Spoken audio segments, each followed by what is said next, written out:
This is Paul. Yeah, I was reading this dictionary, and they have what's called yearly. Yeah, pertaining to something that happens, appears, or comes once a year, every year. Yes.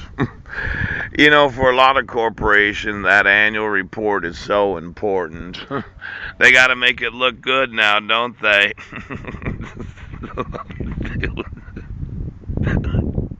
That yearly report. Now, as you go through those contractors that have been getting that government work, every business has a yearly report that they have to do, and not all businesses file their taxes on the same yearly schedule. Now, for a lot of businesses, the make it or break it is the yearly tax return. Pow, pow, pow, pow.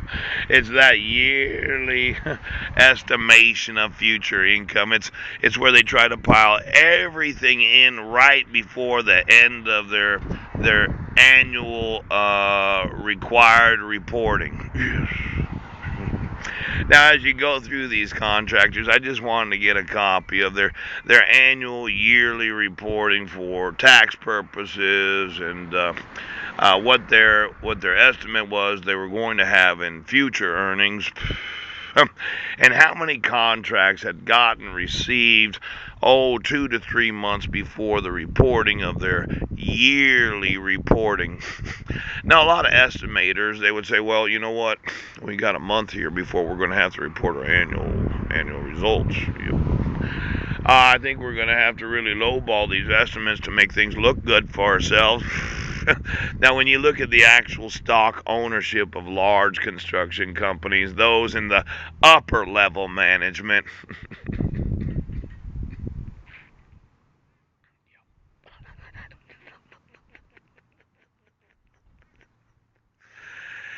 the way that you keep that wealth for yourself, options, is you make sure the annual report always looks good. Now, sometimes you might underbid a few projects to be able to get them on the books.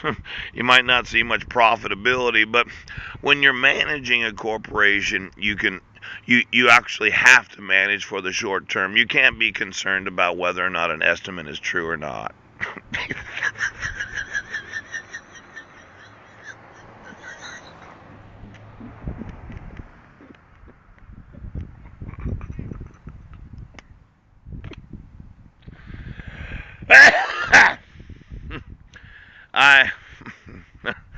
I I should mention that there are some of those in Judaism and quite possibly other religions that really feel that whatever contractual obligation they had in the previous year, if the individual they had the business relationship with was not Jewish, they don't have the same contractual obligation in the next year.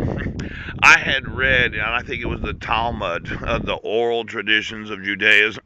Yes, I get to talk to you. They always talk about the Torah.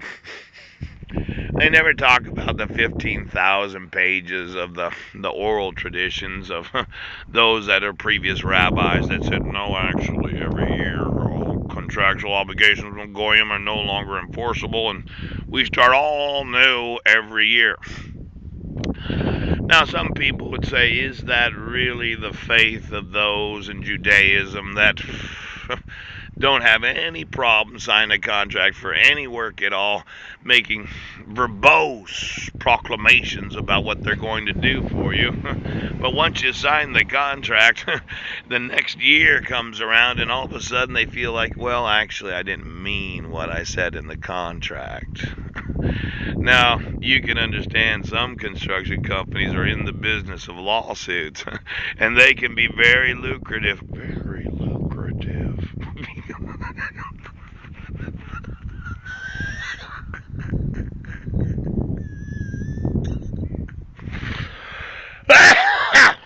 Could you? I know. There's a Jewish lawyer out there saying, well, you can't target one religion, okay? But let's say I got the religion of every attorney and every construction company throughout the world, okay? And you would think, well, does your religion affect your ethics as an attorney? No! Those, um, you cannot.